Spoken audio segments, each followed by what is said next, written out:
$124,600 is what Georgetown law says 1 year costs starting this fall. That is from their own data on their own financial aid page. As of 3 weeks ago, the most the federal government will lend a law student in a year is $50,000. There is no longer any federal program left that will cover the difference. Now, I should clarify that the Georgetown figure is sticker tuition, and most Georgetown students don't pay sticker. I'll show you how to find your real number in just a few minutes. But let's hold on to that sticker number for just a few minutes because it's what the system used to cover automatically and no longer does. Most of the media coverage filed this as being a debt story, but debt is really the least interesting thing about it. What actually changed is who signs off on the debt. As of this month, the person deciding whether you can afford law school works at a bank and is looking at your credit file. Admissions used to have a version of that job. Financial aid had a version of it, and now an underwriter does. Now, there is a number in this system you still control, and controlling it is worth more this year than it's ever been worth. I'll show you the math on what a 5-point LSAT move is worth in dollars now versus what it was worth in 2023. Now, there is a large group of applicants who comes out of this better off, and that's the opposite of how the media has been reporting on this. I'll tell you who those applicants are.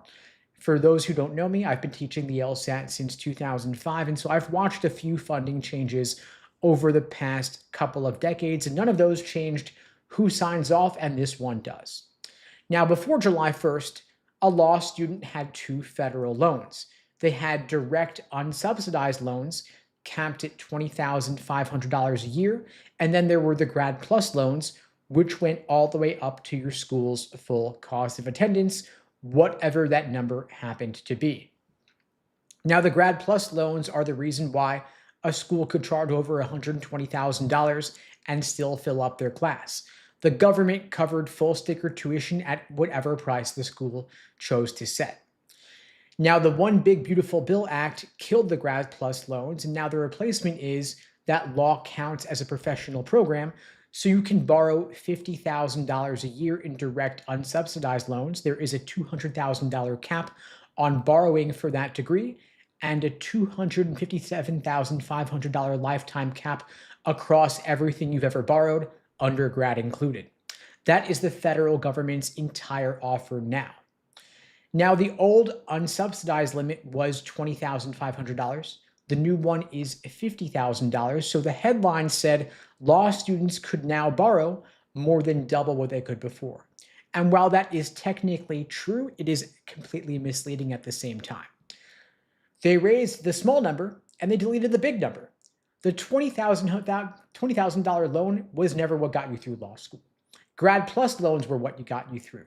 Raising your unsubsidized cap by $29,500 while removing an uncapped loan works out effectively to a cut of tens of thousands of dollars a year for anyone at a school charging more than $50,000 a year, which is frankly most of them.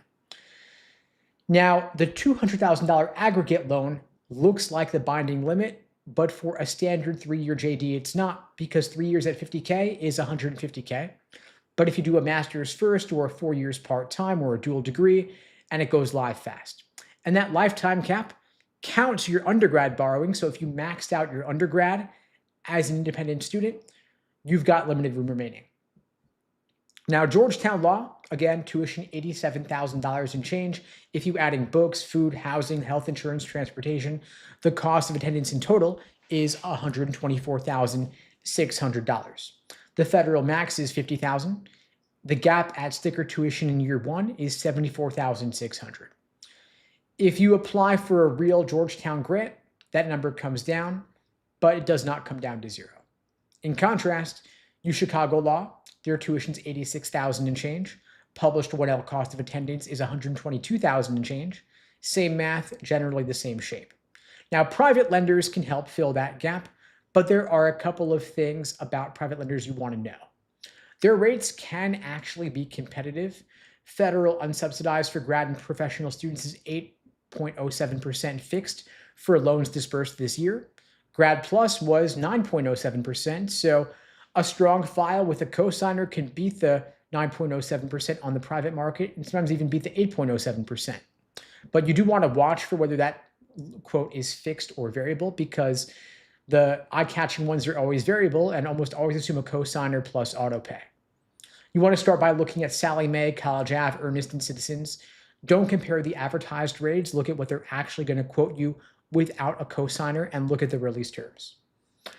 Now, the other thing you want to know is that for private loans, there is no income-driven repayment and there's no public service loan forgiveness. Unemployment deferment's not really worth much.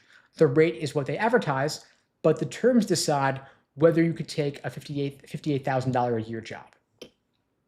Now, the credit check changes things. Grad Plus loans did have a credit check. They screened for adverse events like a recent bankruptcy discharge, a foreclosure, a tax lien, a wage garnishment, or roughly $2,000 or more in accounts 90 days delinquent or charged off. If you clear those, you were approved. If you didn't clear them, there was an endorser path. Now, a private lender is going to ask all these questions: credit score, income, debt to income ratio, and at some lenders, what school admitted you and what that school's graduates earn. So think about the shape of a cycle now. You do the work, you take the test, you get admitted, get your aid letter, and then in June, 3 months before orientation, a lender pulls your file and decides. Now, if you're 22 and you're straight out of undergrad, the trouble is not usually a bad credit score. Plenty of 22-year-olds have credit scores in the 700s. What they don't have is 4 years of payment history and a W-2. I'm not going to give you some magic credit number as a cutoff because no lender publishes their credit off and anybody quoting you one's just guessing. What lenders do publish is cosigner release criteria, and that's what they actually check. Most of them want 12 to 36 consecutive one-time payments plus an independent income check before they'll let a cosigner off. That's what you don't have yet, which brings up the cosigner conversation, which is harder than people expect. You're asking someone you know to attach their credit and their debt to income ratio to $75,000 a year for 3 years. And the older you are, the worse the conversation goes. At 22 years old, you're still somebody's kid and it's a normal question. At 31, it's like you're admitting something. So what I want you to do now is do the boring homework that determines whether you get to go at all. Pull all 3 of your credit reports. You could use a site like annualcreditreport.com. It's free. 1 in 5 people have a confirmed error on at least one of their files, and you want to get those things corrected now. Do that a year out, not the week before you enroll. And before anybody says law schools will just cut tuition, they're not going to, and it's not because they're greedy necessarily.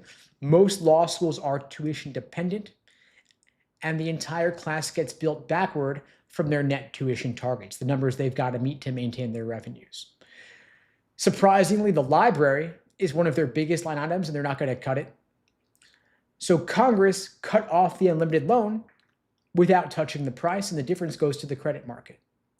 The schools that are already over $50,000 a year, they're stuck between a price they can't lower and a funding source that's now gone. So what you want to do ideally is get more scholarship money to offset your tuition to reduce the amount that you need to borrow. Ideally, hopefully, you won't need to borrow anything at all. You'll be able to get a full ride to law school or even a full ride plus a living stipend. It is possible to do that, believe it or not. The way you get those scholarships is by applying to law school with an LSAT and GPA above the medians of the law schools that you're targeting. And for most of you watching this, your GPA is probably pretty fixed at this point in time. If you're finishing up undergrad or you've already finished it now, but the LSAT is the biggest factor you can control. It's the way that you get more scholarship money by giving law schools a reason to give you discounts on your tuition to help them raise their standing in the rankings. If you want my help getting your scholarship money, getting a higher LSAT score, I'm happy to help you out. I'm offering free LSAT tutoring for everybody watching this now or later. You can book that free LSAT tutoring lesson with me personally. The link to book that is unpluggedprep.com/start. The link is below the video on YouTube, pinned in the chat on YouTube, in my bio on TikTok and IG.